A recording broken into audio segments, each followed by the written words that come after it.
இங்க உட்காந்து இப்படியே போனை பாத்துக்கிட்டே இரு. அங்க உன் பொண்ணு என்ன காரியம் பண்ணிட்டு இருக்கா தெரியுமா? நீ யார சொல்ற இப்போ? ரோஹிணிய சொல்றியா?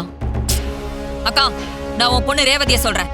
ஏன் ரேவதிக்கு என்ன? நான் இப்போ ஒன்னு சொல்லுவேன், உன்னால கோவப்படாம கேட்க முடியுமா? என்ன சந்திரா, மறுபடியும் என் பொண்ணை பத்தி தப்பா ஏதாவது சொல்ல போறியா? அக்கா, உன் பொண்ணை நம்ப நான் வேணான்னு சொல்லல. அதுக்காக அவ என்ன சொன்னாலும் நம்பிக்கிட்டு முட்டாளா இருக்காத. சந்திரா, நீ எதுக்கு ரேவதி எப்படி வாயில வச்சு கரைச்சுக்கிட்டே இருக்க? யார் நானா? ஐயோ அக்கா, நான் உன்கிட்ட எப்படி சொல்லி புரிய வைக்கிறதுனே தெரியல. உன் பொண்ணு அந்த கார்த்தியோட இப்ப கோவில்ல இருக்கா தெரியுமா? போதும் சந்திரா, நீ ரேவதியை பத்தி பேசுறத நிறுத்து.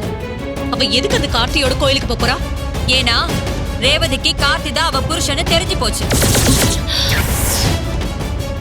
2 பேரும் சேர்ந்து நடிச்சு ஒன்ன முட்டாளாக்கிட்டு இருக்காங்க. தயவு செஞ்சு முழிச்சுக்கோக்கா.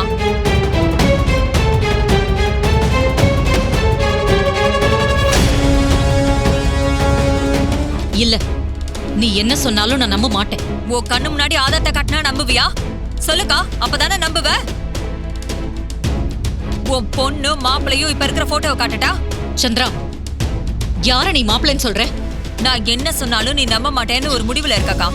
அதனால நீ ஏன் இந்த போட்டோ பார்த்து தெரிஞ்சுக்க. பாரு.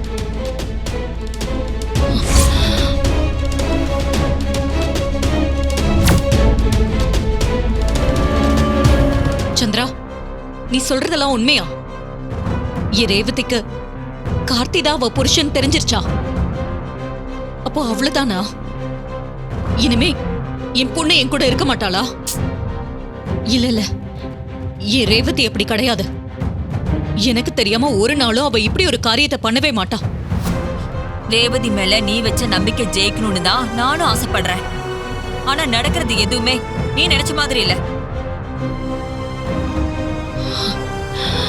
பிள்ளைங்க எந்த நேரத்துல பெரியவங்களா மாறுறாங்கன்னு தெரியலன்னு நீ அடிக்கடி சொல்லுவல்ல, அத இப்பதான் நான் ஃபீல் பண்றேன்க்கா.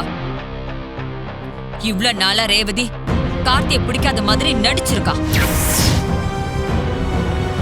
மாமாவை பூஜைக்கு கூட்டிட்டு போறதுக்காக ரேவதி பேசினது எல்லாமே கார்த்திய மனசுல வச்சுதான். நீ எதுவும் சொல்லாம இருக்கும்போதே நீ இன்னும் என்ன நம்பலாமா வேணாமான்னு யோசிக்கிறேன்னு எனக்கு நல்லாவே புரியுது. உனக்கு அவ்வளவு சந்தேகமா இருந்தா இப்பவே கிளம்பி என் கூட வா. ரேவதியும் கார்த்தியும் இருக்கிற கோயிலுக்கு உன்னை கூட்டிட்டு போறேன். சந்திரா, நீ என்னதான் போட்டோ காட்டினாலும் என் மனசு நீ சொன்னதை ஏத்துக்கவே இல்லை. ஒருவேளை நீ சொன்ன மாதிரி ரேவதி அங்க இல்லைன்னு வைய, அதுக்கப்புறம் இருக்கும் உனக்கு. வா. ஓம் வாசுதேவ பகின்யே நமஹ. ஓம் திவ்யாம்பரதராயே நமஹ.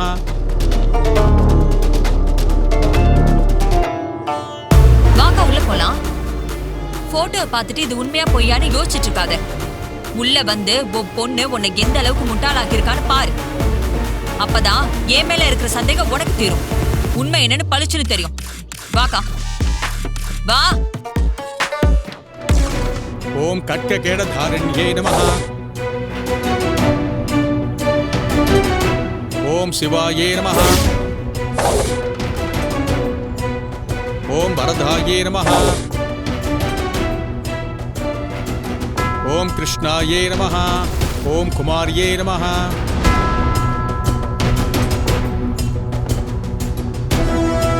ஓம் பிரம்மச்சாரிண்யே நமஹ.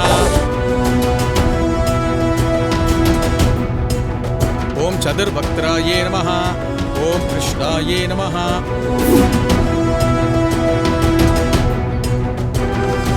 ஓம் பாத்திரதாரிண்யே நமஹ. ஓம் பங்கஜதாரிண்யே நமஹ.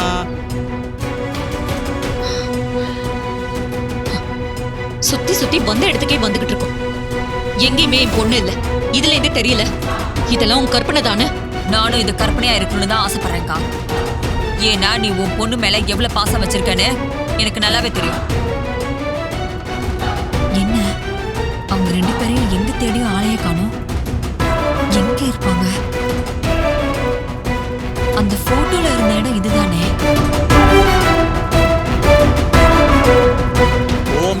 சக்கரதாரிண்யே நமः ஓம் மகாசக்கரதாரிண்யே நமः ஓம் திரைலோக்கியரக்ஷிண்யே நமः அக்கா அங்க பாரு. நமः ஓம் பிரசன்னாயே நமः ஓம் சிவாயே நமः ஓம் ஜயாயே நமः ஓம் விஜயாயே நமः ஓம் ஸ்ரீராம ஜெயப்பிரதாயே நமः. வெளிநாட்டுல நம்ம சொந்தக்காரங்க கம்மியா தான் இருக்காங்க. வேற யாரு வெளிநாட்டுல இருக்கா? நல்லா யோசிச்சு பாருக்கா. ரேவதி மனச அந்த கார்த்திக் கலைக்காம இருக்கணும்னா நாம ரேவதியை அவங்கிட்ட இருந்து தள்ளி வைக்கணும். அதுவும் கார்த்தி நினைச்சாலும் போய் பார்க்க முடியாத தூரத்துக்கு ஒரு 6 மாசத்துக்காகவாவது எங்கேயாவது வெளிநாடுக்கு அனுப்பி வச்சிரு. 6 மாசமா? அதுக்குள்ள இந்த கார்த்தி சும்மா இருப்பானா? இனி மாமாவை இந்த கோவில் விஷயத்துல அவன் சேர்க்கவே கூடாது. நம்ம கண்ணுல மண்ணை தூவினவனுக்கு கும்பாபிஷேகம் ஒரு கேடா? அந்த கோவில் கும்பாபிஷேகத்தை தடுத்து நிறுத்தி அவனோட மொத்த ஆட்டத்தையும் நம்ம காலி பண்ணணும். அதுக்கப்புறமா கூட ரேவதியை வெளிநாட்டுல இருந்து கூப்பிட்டு நடந்ததை பேசிக்கலாம். அந்த கார்த்தி எப்படிப்பட்டவன்னு நாம புரிய வச்சுக்கலாம். இப்ப நீ கார்த்தியை ஜெயிக்கிறத விட நம்ம ரேவதி கிட்ட பாசத்துல தோத்துடக்கூடாது. அப்படி மட்டும் நீ தோத்து போன அந்த கார்த்தி உன்னை ஜெயிச்ச மாதிரி ஆயிடும். இனி கார்த்திய மறந்து இன்னொரு முறை ஜெயிக்க விடக்கூடாது. ஏய் கார்த்தி, நான் உன்கிட்ட அவ்வளவு சொன்ன பிறகும் கூட நீ கொடுத்த வாக்க மீறிட்டல்ல. நீ ஆசைப்படுற மாதிரி என் பொண்ணு உனக்கு கிடைக்க மாட்டான். நான் கிடைக்கவும் விட மாட்டேன். நீ எப்படி இருக்க? வீட்ல எல்லாரும் நல்லா இருக்காங்களா? எல்லாரும் நல்லா இருக்கோம். வீட்ல பசங்களெல்லாம் கூட்டிட்டு ஒரு வாட்டி கனடா வரலாம்ல? இங்க ஊர்ல வேலையே எனக்கு சரியா போயிடுது. நல்ல வேளை நான் ஃபோன் பண்ணதும் நீ யாருன்னு கேட்டுடுவியோன்னு நினைச்சேன். ஐயோ, என்ன சாமுண்டீஸ்வரி, என்ன போய் இப்படி நினைச்சிட்ட? நான் இன்னைக்கு கனடாவுல எல்லாரும் பேர் சொல்ற அளவுக்கு நல்ல நிலைமையில இருக்கனா, அதுக்கெல்லாம் காரணம் நீதானே. சொந்த கால்ல நிக்கணும்னு சொல்லி எனக்காக ஒரு தொழில ஆரம்பிச்சு வச்சு என்னை இந்த கனடாவுக்கு அனுப்பி வச்சதே நீதானே. அதெல்லாம் என் வாழ்நாள்ல நான் மறக்க முடியுமா? சரி, என்ன திடீர்னு ஃபோன் பண்ணிருக்க? என்ன விஷயம்? ஸ்னேகா, என் பொண்ணு ரேவதி தப்பான ஒருத்தனை காதலிச்சு எனக்கு தெரியாம அவனை கல்யாணமும் பண்ணிக்கிட்டா. அதான் அந்த பாவி கிட்ட இருந்து என் பொண்ணை எப்படியாவது காப்பாத்தணும்னு நினைக்கிறேன். அதுக்கு தான் உன் ஹெல்ப் எனக்கு தேவைப்படுது. சொல்லு சாமுண்டீஸ்வரி, நான் என்ன பண்ணணும்? நான் உங்க வீட்ல கல்யாணம்னு சொல்லி அவளுக்கு ஒரு டிக்கெட் எடுத்து கனடாக்கு அனுப்பி வைக்கிறேன். நீ அவளை எப்படியாவது 6 மாசம் உன் கூடவே வச்சுக்கோ. இங்க அவ வரக்கூடாது. உன்னால முடியுமா ஸ்னேகா? இவ்வளவுதான் விஷயமா? நீ உன் பொண்ண ஃப்ளைட் ஏத்தி மட்டும் விடு, மத்த எல்லாத்தையும் நான் பாத்துக்கிறேன்.